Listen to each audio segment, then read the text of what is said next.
नमस्कार मित्रों, आज हम लोग क्लास 10th में अवतल दर्पण में सिद्ध करेंगे कि 1/v प्लस 1/u बराबर 1/f, जहाँ u, v और f के सामान्य अर्थ हैं। अर्थात यह जो है दर्पण सूत्र जो है इसी को कहते हैं और इसको साबित करके आज हम लोग दिखाएंगे। तो यदि आप इस चैनल पर नए हैं तो इस चैनल को सब्सक्राइब कर लें, वीडियो को अधिक से अधिक शेयर करें और लाइक करें। हम लोग देखेंगे कि इस चित्र को कैसे बनाएंगे। सबसे पहले तो अवतल दर्पण का चित्र हम बनाते हैं। देखिए, इस तरह का चित्र हम बनाएंगे। ये है, ये अवतल दर्पण है। ये बाहर से कलई की हुई है, बाहर से है, और इसका कोई नाम हम लोग रख देंगे। मान लीजिए इसका नाम हमने M और N रख दिया। Mn अवतल दर्पण है। इसका बीच का जो भाग है, बिंदु है, इसका हम नाम ध्रुव P रख देते हैं। अब P से एक जो है सीधी रेखा खींचते हैं, जिस रेखा को हम लोग प्रधान अक्ष कहेंगे। ये जो है प्रधान अक्ष है, इसको मिला देते हैं इस बिंदु को। और फिर जो है यहाँ हम वक्रता केंद्र C रख लेते। इसका केंद्र C है और P और C के बीच की दूरी, यानी इसका जो मध्य बिंदु है, इस मध्य बिंदु को हम लोग F रख देते हैं नाम। ये F है। अब यहाँ से दर्पण के सामने किसी बिंदु से प्रकाश की कोई किरण जा रही है। मान लीजिए कि यहाँ से कोई प्रकाश की किरण है और इसका नाम हमने A रख दिया। यहाँ से इसके समानांतर, यानी प्रधान अक्ष के समानांतर इस तरह से किरण जा रही है, जो दर्पण के, मान लीजिए कि इस बिंदु पर B बिंदु या किसी बिंदु पर, मान लीजिए इसका नाम हमने A रखा, तो इसको हम मिलाएंगे तो इसका नाम हम लोग B रख देंगे। अब इसको हम मिलाएंगे। अब यहाँ से यहाँ तक मिला दिए। अब जो है मान लीजिए कि ये जो है यहाँ से प्रकाश की किरण जा रही है और दर्पण के ये जो है फोकस से होकर के गुजर रही है। इसको इस तरह से हम लोग मिलाएंगे बिंदु से, और फिर इसको सीधी रेखा में इस तरह से मिला देते हैं। इस तरह से ये सीधी रेखा मिल गई। अब यहाँ से यहाँ तक इसका नाम हमने रख दिया, A है ये, और यहाँ नाम हमने B रख दिया। अब इस बिंदु का नाम हम कुछ दूसरा नाम रख देते हैं। मान लीजिए कि हमने इसका नाम रख दिया, ये है M है, तो इसी बिंदु को हम यहाँ पर M मान लेते हैं। यहाँ N है। अब M बिंदु पर आपतित हुई और यह F से होकर गुजर गई। एक दूसरी किरण लेते हैं जो, यानी इसके वक्रता केंद्र से होकर गुजरती है। मान लीजिए ये है इसका वक्रता केंद्र, और वक्रता केंद्र से होकर गुजर गई, और ये जो N नाम है, इस जगह नाम इसका हमने N रख दिया। तो अलग से नाम रखने की आवश्यकता नहीं पड़ी। अब इसको हम मिला देंगे। ये मिल गया, मान लीजिए इसको हमने मिला दिया। अब है कि ये जो M यानी F से होकर के जो चली गई, इसको हम मान लीजिए कि इस दिशा को हमने कुछ भी नाम रख दिया। हो सकता है हमको यहाँ X रख दें, Y रख दें, कुछ भी नाम रख दे सकते हैं। अब क्या है कि ये इस दिशा में आई और इस दिशा ऐसे आपतित हुई और ये परावर्तित हो गई। एक किरण जो है यहाँ A से C की ओर आपतित हुई और इसी दिशा में परावर्तित हो गई। चूंकि कोई भी प्रकाश की किरण दर्पण के वक्रता केंद्र से होकर के गुजरती है तो पूर्व दिशा में वापस हो जाती है। इसी दिशा में आई, इसी दिशा में लौट गई। अब ये कटान बिंदु है, इस कटान बिंदु को हमने नाम रख दिया A', इसको मिला दिया, और जहां पर ये मिला इसको हम B' रख दिया। तो A' B' हो गया इसका प्रतिबिंब, AB का प्रतिबिंब हो गया A' B'। अब हम क्या करते हैं, चूंकि छोटे द्वारक वाले दर्पण पर विचार करते हैं, तो यहाँ पर इसको लंब डाल देते हैं। लंब डाल दिए। अब इसका जो कोई नाम रहेगा, मान लीजिए कि O अधि, ये हम नाम रख दिए, मान लीजिए O रख दीजिए। तो O हमने नाम रख दिया। अब क्या है कि हम देखते हैं कि यहाँ पर 4 त्रिभुज बनते हैं, त्रिभुज ए बी सी और त्रिभुज सी बी डैश ए डैश, फिर त्रिभुज बनता है ए डैश बी डैश एफ और फिर त्रिभुज बनता है एम ओ एफ। तो इस तरह से हम देखते हैं कि सबसे पहले हम लोग त्रिभुज ए बी सी और त्रिभुज ए डैश बी डैश सी में लेते हैं। ये दोनों त्रिभुज ए बी सी तथा त्रिभुज ए डैश बी डैश और सी लेते हैं। इस दोनों त्रिभुजों में हम देखते हैं क्या सब है। तो इसका ये कोण 90 डिग्री है और इसका भी ये कोण 90 डिग्री है। इसके बाद ये कोण और ये कोण दोनों जो है आमने सामने के कोण है, समान, ये दोनों आमने सामने के कोण हैं। तो किसी दो त्रिभुज में दो कोण आपस में बराबर हैं, ये 90 है ये भी 90 है, अभिलंब है, और ये कोण बराबर है, तो तीसरा कोण अपने आप बराबर हो जाएगा। इसका तीसरा कोण इसके तीसरे कोण के बराबर, यानी दोनों त्रिभुज समान कोणिक हो जाएंगे। और समान कोणिक होने के कारण समरूप, ये जो है समरूप हो जाएंगे। तो समरूप होने के कारण भुजाएं समानुपाती हो जाएंगे। तो इसको हम लिख सकते हैं त्रिभुज ए बी सी तथा त्रिभुज ए बी सी और समरूप त्रिभुज ए डैश बी डैश सी। कैसे हुआ? तो ये 90 ये कोण बराबर है, तीसरा कोण अपने आप बराबर है, दोनों त्रिभुज समान कोणिक होने के कारण समरूप हो जाएंगे। इसको लिखेंगे त्रिभुज ए बी सी समरूप त्रिभुज ए डैश बी डैश सी। अब समरूप हो गए तो भुजाएं समानुपाती हो जाएंगे। तो भुजाएं समानुपाती होंगी तो इसका मतलब है कि लंब बट्टे लंब, यानी ए बी बट्टे ए डैश बी डैश और बराबर हो जाएगा बी सी बट्टे बी डैश सी, यानी आधार बट्टे आधार। तो बी इसका आधार है बी सी, इसका आधार है बी डैश सी। ये बी डैश हमने सी ले लिया। अब ये हमारा जो है इसको मान लेंगे हम लोग समीकरण 1। अब त्रिभुज, फिर इस त्रिभुज में, इन दोनों त्रिभुजों में देखेंगे तो ये जो तो हमारा त्रिभुज है, यानी कौन कौन त्रिभुज, यानी ये त्रिभुज और ये त्रिभुज, इन दोनों त्रिभुजों में हम देखेंगे क्या सब है बराबर। तो अब देखेंगे हमारा जो है ये त्रिभुज और ये त्रिभुज, यानी इस त्रिभुज दोनों त्रिभुज को हमने समरूप कर दिया। और फिर अब हम लोग क्या करेंगे कि इस दोनों त्रिभुज को समरूप कर देंगे। और फिर जो है तो देखेंगे त्रिभुज ए डैश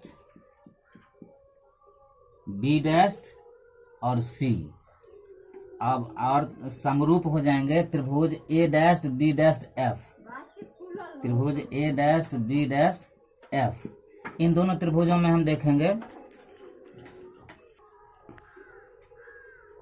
अब हम लोग इस दोनों त्रिभुज में देखेंगे त्रिभुज ए डैश बी डैश एफ और त्रिभुज ओ एम एफ। इन दोनों त्रिभुजों में हम देखते हैं तो ये कोण और ये कोण दोनों बराबर हैं। इसमें भी ये 90 डिग्री है और इसका भी ये जो है 90 डिग्री है, ये कोण 90 डिग्री है। तो इसमें इन दोनों त्रिभुजों में दो कोण समान है, यानी ये 90 डिग्री, इसका ये 90 डिग्री, ये दोनों कोण आमने सामने के कोण हैं, इसलिए समान होंगे तो दोनों त्रिभुज समरूप हो जाएंगे। तो इसको लिखेंगे अब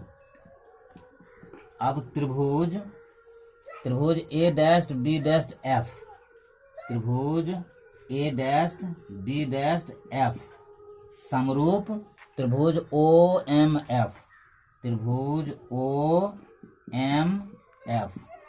अब दोनों त्रिभुज समरूप हैं तो भुजाएं समानुपाती हो जाएंगे। तो भुजाएं समानुपाती हो जाएंगे तो इसका लंब इसके लंब के समानुपाती हो जाएगा। अर्थात इसको हम लिख सकते हैं ए डैश, या सबसे पहले तो हम बड़ा त्रिभुज में लेंगे तो पहले हम त्रिभुज ओ एम एफ लिख लेते हैं, ओ एम एफ, और इधर लिख लेते हैं छोटा त्रिभुज ए डैश बी डैश एफ लिख लेते हैं। अब हम बड़े त्रिभुज में पहले लेंगे, बड़ा त्रिभुज का लंब है ओ एम, ये हो जाएगा ओ एम, और छोटा त्रिभुज का लंब है ए डैश बी डैश हो जाएगा। और बड़े त्रिभुज का आधार है ओ एफ, तो इसको ओ एफ लिख लेंगे, और छोटे त्रिभुज का आधार है बी डैश एफ, तो बी डैश एफ लिख लेंगे। अब हम देखते हैं यहाँ दो समानांतर रेखाएं हैं, तो इसका मतलब समानांतर रेखा की दूरी आपस में बराबर होती है। तो ये दूरी जो ए बी है वह ओ एम के बराबर है।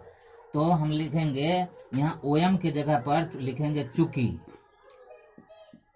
ए एम समानांतर पी बी या बी पी लिखेंगे। अब दो समानांतर रेखाओं के बीच की दूरी बराबर होती है तो ए बी बराबर हो जाएगा ए बी बराबर हो जाएगा ओ एम। ए बी बराबर ओ एम हो जाएगा, तो ओ एम के जगह पर, यहाँ ओ एम है, ओ एम के जगह पर हम ए बी लिख देते हैं। तो या लिखेंगे ओ एम के जगह ए बी अगर लिख देते हैं तो ए बी बटे हो जाएगा ए डैस्ट बी डैस्ट, और बराबर हो जाएगा ओ एफ बटे हो जाएगा B dashed F, B dashed F हो जाएगा। इसको हम मान लेंगे समीकरण 2। अब समीकरण 1 और 2 में हम देखते हैं दोनों का LHS बराबर है। यहाँ भी ए बी बटे ए डैस्ट बी डैस्ट, यहाँ भी ए बी बटे ए डैस्ट बी डैस्ट। तो लिखेंगे समीकरण 1 और 2 की तुलना करने पर, 1 और 2 से, यानी 1 और 2 की तुलना करेंगे। अब दोनों समीकरण की हम तुलना करेंगे तो क्या होगा, इसको हम देख लेंगे। अब देखते हैं दोनों का बायां पक्ष, इसका भी और इसका भी बायां पक्ष बराबर है, तो दाहिना पक्ष अपने आप बराबर होगा। इसको हम लिख सकते हैं 1 और 2 से। क्या लिखेंगे, तो बी सी बट्टे बी डैस्ट सी बराबर हो जाएगा ओ एफ, अब बट्टे हो जाएगा बी डैस्ट एफ। अब देखिए BC जो है यहाँ से यहाँ तक BC लिख सकते हैं। ये जो BC है इसको हम यहाँ से अगर दूरी लिखेंगे तो ये हो जाएगा PB माइनस PC, यानी PB यहाँ से यहाँ तक की रेखा में अगर यहाँ से यहाँ तक की रेखा को घटा दिए तो BC निकल जाएगा। तो BC बराबर हम लिख सकते हैं PB अब माइनस हो जाएगा PC। फिर देखिए B डैश्ड C है, यानी यहाँ से यहाँ तक है, इसको लिख सकते हैं PC में से अगर PB डैश घटा दिए तो B डैश्ड C डैश्ड हमारा आ जाएगा, B डैश्ड C आ जाएगा। इसको लिख सकते हैं PC अब माइनस हो जाएगा PB डैश्ड और बराबर OF को देखिए OF कहाँ है, तो OF हमारा यहाँ है, OF है यहाँ पर। तो हम चूंकि ये छोटे द्वारक वाले दर्पण पर विचार करते हैं तो जहां O और P जो बिंदु है लगभग निकट ही है, तो निकट ही है तो हम लिख सकते हैं OF को PF भी लिख सकते हैं। तो OF के जगह पर हमने लिख दिया PF। और फिर है B डैश्ड F है, B डैश्ड F को हम लिख सकते हैं PB डैश्ड अब माइनस PF। इसको PB डैश्ड में से अगर PF घटा दिए तो हमारा निकल जाएगा B डैश्ड F, ये निकल जाएगा। तो यहाँ जो है हमने OF, तो यहाँ ब्रैकेट में हम लिख देंगे OF बराबर PF, चूंकि छोटे द्वारक वाले दर्पण पर विचार करते हैं तो ये जो हमारा P बिंदु O के करीब आ जाएगा, दर्पण पर विचार करते हैं, यानी इसको हम छोटे द्वारक वाले दर्पण पर ही विचार करते हैं, इसलिए जो है वो दोनों बिंदु सेम हो जाता है। तो अब इसको हम लिखेंगे या यहाँ पर PB माइनस PC। तो PB को हम जब PB को क्या लिखते हैं, यहाँ पर नई चिन्ह परिपाटी लिख देंगे, नई चिन्ह परिपाटी से, नई चिन्ह परिपाटी। अब नई चिन्ह परिपाटी क्या है, तो नई चिन्ह परिपाटी है, परिपाटी से इसको हम देखेंगे क्या है। नई चिन्ह परिपाटी कहता है कि प्रकाश की किरण जिधर से जिधर की ओर जा रही है उस दिशा से विपरीत दिशा में अगर दूरी को मापते हैं तो ये दूरी माइनस में होती है, और उसी दिशा में दूरी को मापते हैं, यानी इधर से इधर की ओर दूरी मापेंगे तो ये प्लस हो जाएगा। तो अवतल दर्पण में उसके सामने जितने भी प्रतिबिंब बनते हैं या वस्तु रखी जाती है तो उसकी जो दूरी होती है वो सब माइनस में होती है, और इसके पीछे यहाँ से अगर इधर दूरी मापेंगे तो ये प्लस में होगा। तो इधर से इधर की जितनी दूरी मापते हैं ये सब माइनस में होगा, इसी को कहते हैं नई चिन्ह परिपाटी से। अब देखिए PB जो है, PB यानी वस्तु के ध्रुव और जहां पर वस्तु रखी हुई है, तो इस दोनों के बीच की दूरी को वस्तु दूरी कहते हैं, जिसको U के द्वारा सूचित करते हैं। तो PB को हम लोग U के द्वारा सूचित करते हैं और इसको माइनस में लिखेंगे, तो PB हो जाएगा माइनस में, तो ये हो जाएगा माइनस U और माइनस PC। तो PC यानी दर्पण के ध्रुव और वक्रता केंद्र के बीच की दूरी को वक्रता त्रिज्या कहते हैं, यानी ये जो दूरी है इसको वक्रता त्रिज्या कहेंगे। इसको कैपिटल R के द्वारा सूचित करते हैं, और कैपिटल R जो होता है वो 2F के बराबर होता है। तो इसको हम लिखेंगे माइनस कैपिटल R या माइनस 2F लिखेंगे, तो PC को लिखेंगे माइनस 2F, ठीक है। अब PC आ गया, तो PC यहाँ से यहाँ तक फिर इसको लिखेंगे माइनस 2F। और फिर माइनस है तो पीवी डैश है, तो पीवी डैश यहाँ से ध्रुव से और जहां पर वस्तु का प्रतिबिंब बना है तो बी डैश पर प्रतिबिंब बना है तो इसको प्रतिबिंब दूरी कहते हैं, जिसको हम लोग भी से सूचित करते हैं। ये हमारा भी हो जाएगा, माइनस में होगा, यहाँ से इधर की दूरी मापेंगे तो माइनस हो जाएगा, इसको पीवी डैश को लिखेंगे माइनस भी। अब फिर देखिए दर्पण के ध्रुव और फोकस के बीच की दूरी को फोकस दूरी कहते हैं, इसको एफ से सूचित करते हैं, लेकिन अवतल दर्पण में फोकस जो होती है माइनस में होती है तो इसको लिखेंगे माइनस एफ। ठीक है, फिर पीवी डैश है, पीवी डैश यहाँ से यहाँ तक है, इसको प्रतिबिंब दूरी कहेंगे, ये हो जाएगा माइनस भी। फिर है माइनस पी एफ, और पी एफ यानी यहाँ से यहाँ तक की दूरी को हम लोग एफ कहेंगे, स्मॉल एफ, ये हो जाएगा माइनस स्मॉल एफ। अब देखिए अब इसको हम इधर देख लेते हैं कि इसको हम आगे किस तरह से बढ़ाएंगे, आगे मतलब जो है इसका किस तरह से इसको सरल करेंगे और आगे ये किस तरह से जाएगा। अब देखिए माइनस यू है, यहाँ लिखेंगे माइनस यू हो गया।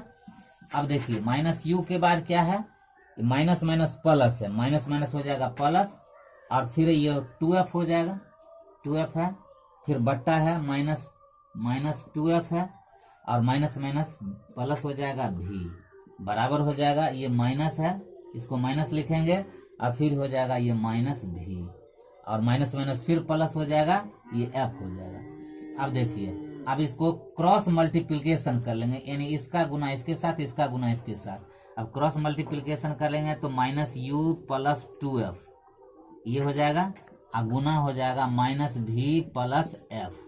ठीक है, अब इसका गुना इसके साथ करेंगे, माइनस एफ को माइनस 2f अब प्लस हो जाएगा भी।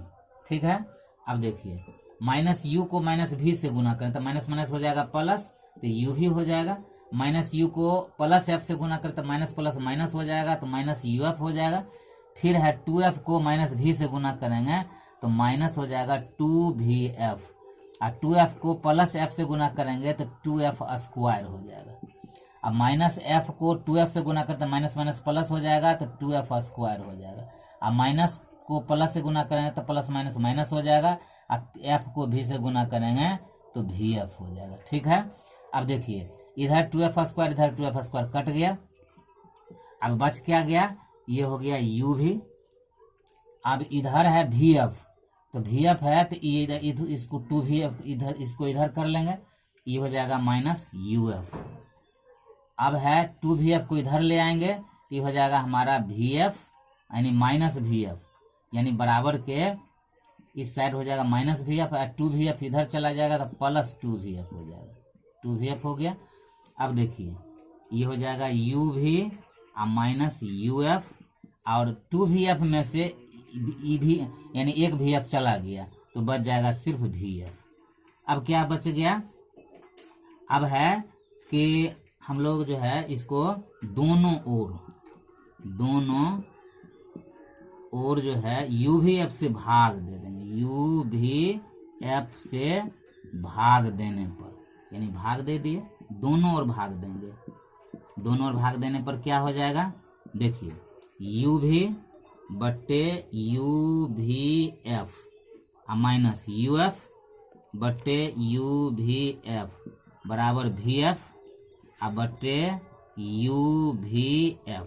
ठीक है, u भी से भी कट गया, u से u कट गया, u से u कट गया, f से f कट गया, v से v कट गया, f से f कट गया, क्या बच गया 1 बट्टे f माइनस, अब ऊपर में कुछ नहीं है तो 1 बट्टे v बराबर, ये क्या है ऊपर में कुछ नहीं है तो 1 होगा, अब बट्टे नीचे में u बच गया तो u है। अब देखिए अब क्या करेंगे, इधर माइनस है इसको इधर ले आएंगे तो 1 बट्टे f बराबर क्या हो जाएगा, ये हो जाएगा 1 बट्टे u, इधर आके ये प्लस हो जाएगा, माइनस है इधर इस आके हो जाएगा प्लस। अब क्या हो 1 बट्टे f बराबर 1 बट्टे u प्लस 1 बट्टे v, हमारा ये सिद्ध हो गया। या इसको हम दूसरे तरीके से भी लिखना चाहेंगे तो हम लिख सकते हैं, यहाँ इसी को पहले लिख देंगे 1 बट्टे v प्लस 1 बट्टे u बराबर 1 बट्टे f, तो यही सिद्ध हो गया। और इस तरह से अवतल दर्पण में हम लोग सिद्ध कर लेंगे 1 बट्टे v प्लस 1 बट्टे u बराबर 1 बट्टे f। इस वीडियो को बार बार आप जो है पॉज करके और आसानी से इसको हम समझ सकते हैं किस तरह से अवतल दर्पण में इस सूत्र को सिद्ध किया जा सकता है। एक बार फिर से आप लोगों से रिक्वेस्ट की, अगर चैनल को सब्सक्राइब नहीं किए तो सब्सक्राइब कर लें, वीडियो को अधिक से अधिक शेयर करें और लाइक करें, कमेंट्स करें। आप लोगों को बहुत बहुत धन्यवाद। थैंक्स।